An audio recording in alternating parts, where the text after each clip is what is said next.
Hai anak-anakku semua, Assalamualaikum warahmatullahi wabarakatuh. Ketemu lagi dengan Bu Guru. Semoga kalian kabarnya baik-baik semua ya. Kali ini Bu Guru akan menyampaikan tentang IPS tema ketiga, yaitu peduli terhadap makhluk hidup. Sudah siap semuanya untuk belajar?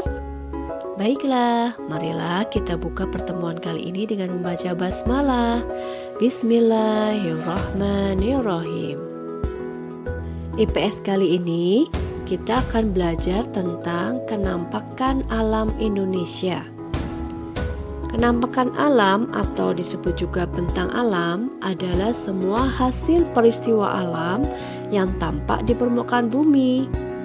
Ada dua macam, kenampakan alam daratan dan kenampakan alam perairan. Macam-macam kenampakan alam yang ada di Indonesia. Yang pertama, dataran tinggi. Sebuah dataran yang terletak pada ketinggian 700 meter di atas permukaan air laut. Kalian bisa melihat contohnya kebun teh ya. Kemudian yang kedua, dataran rendah. Sebuah dataran yang terletak pada 200 sampai 600 meter di atas permukaan air laut. Misalnya tuh perkotaan, kemudian sawah-sawah yang ada di dataran rendah ya. Kemudian pegunungan. Pegunungan itu adalah sebuah rangkaian gunung-gunung yang berada di suatu wilayah. Kemudian pantai. Nah, kalian pasti sudah paham ya pantai ya. Kenampakan alam perairan yang berupa dataran yang berbatasan dengan laut. Misalnya pantai Teluk Penyu. Baik, selanjutnya karakteristik kenampakan alam. Yang pertama, karakteristik dataran rendah. Cirinya, suhu berkisar antara 23 derajat Celcius sampai 32 derajat Celcius, sehingga berhawa panas. Tanahnya subur, kemudian curah hujan dan sinar mataharinya cukup.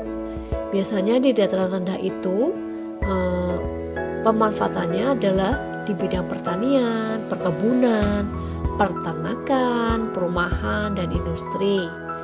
Nah, contoh pertanian di dataran rendah ada padi, tebu, karet, kelapa sawit.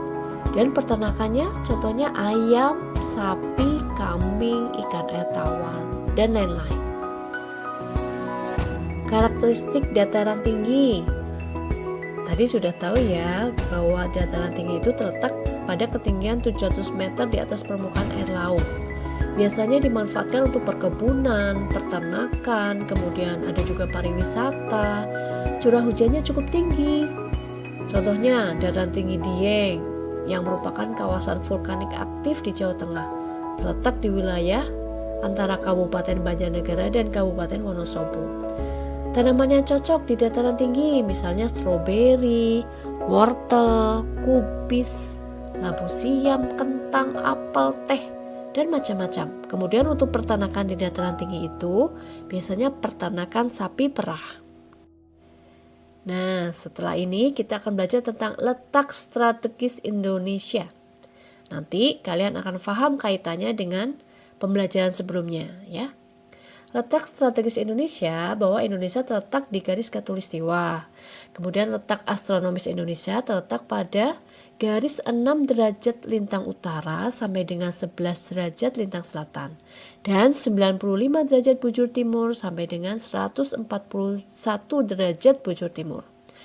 Kemudian letak geografis Indonesia. Indonesia itu terletak di antara dua samudra, yaitu Samudra Pasifik dan Samudra Hindia. Kemudian di antara dua benua, yaitu benua Asia dan benua Australia. Nah, karena letak Indonesia yang strategis tadi, maka Indonesia mempunyai iklim tropis. Ciri-ciri iklim tropis, ada dua musim, yaitu musim hujan dan musim panas. Kemudian mempunyai curah hujan yang cukup tinggi. Kemudian dari iklim tropis tadi, kita dikasih kelebihan oleh Allah. Kita memiliki keanekaragaman hayati dan ekosistem. keanekaragaman hayati di Indonesia ada flora dan fauna. Flora itu adalah tumbuh-tumbuhan. Karena beriklim tropis tadi, maka Indonesia memiliki beraneka ragam flora. Begitu juga dengan faunanya atau hewan. Karena kesuburan floranya sehingga menarik hewan-hewan untuk datang. Akibatnya Indonesia juga memiliki beraneka ragam fauna. Nah, selanjutnya kita akan belajar tentang persebaran flora di Indonesia. Di sini dibagi menjadi 3 tipe. Yang pertama tipe Asiatis, yaitu meliputi kawasan Indonesia bagian barat. Ada Pulau Kalimantan, Pulau Sumatera, Pulau Jawa, dan Bali. Contohnya tanaman lumut, paku-pakuan, jamur, pohon meranti, dan pohon mahoni. Kemudian yang ketiga, tipe peralihan, yaitu meliputi kawasan Indonesia bagian tengah, Sulawesi, Maluku, Nusa Tenggara. Contohnya tanaman pala, cengkeh, cendana, anggrek. Kemudian yang ketiga, tipe Australis atau Australian sama saja. Meliputi kawasan Indonesia bagian timur, yaitu Kepulauan Aru dan Maluku serta Papua. Contohnya tanaman rasamala dan matoa. Baiklah, selanjutnya persebaran fauna di Indonesia dibagi menjadi 3 tipe juga. Yang pertama, tipe Asiatis atau Oriental, meliputi bagian Indonesia bagian barat. Ada Pulau Sumatera, Pulau Kalimantan, Jawa, dan Bali. Contohnya hewan gajah, badak, banteng. Kemudian melatanya yaitu ular, kadal, buaya. Kemudian ada burung kutilang. Yang kedua, tipe peralihan meliputi Indonesia bagian tengah. Ada Pulau Sulawesi, Nusa Tenggara, dan Maluku. Untuk hewannya ada anoa, ada kuskus, ada biawak, komodo, kemudian burung maleo. Yang ketiga, tipe Australian meliputi Indonesia bagian timur.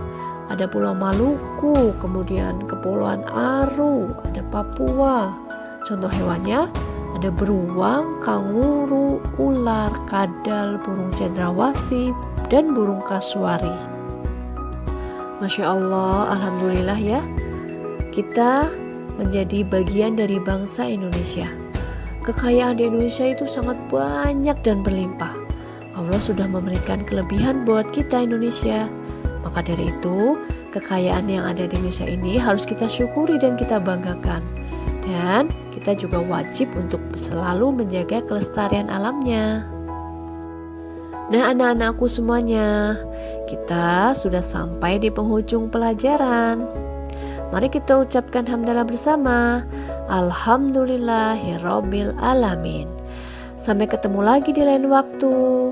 Semoga kalian selalu sehat-sehat dan selalu tetap bersemangat. Wassalamualaikum warahmatullahi wabarakatuh.